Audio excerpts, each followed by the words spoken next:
پدری با پسری گفت به قهر که تو آدم نشوی جان پدر.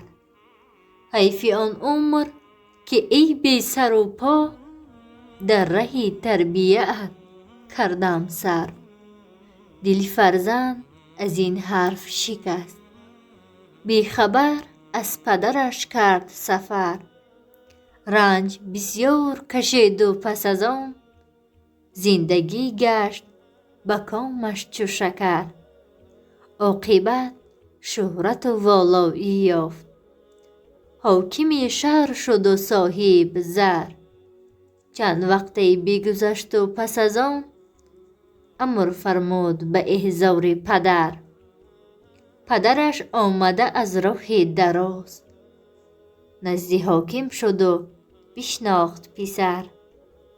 پسر از غایت خودخواهی و کبر نظر افکند به سراپای پدر. گفتی که تو آدم نشوی، تو کنون حشمت و جایگاه هم بنگر. پیر خندید و سرش داد تکان، گفت این نکته برون شد از در. من نگفتم که تو حاکم نشوی، گفتم آدم نشوی جان پدر. گر پدر باشد ستون خاندان، شمع روشنایی بود خود آچه جان.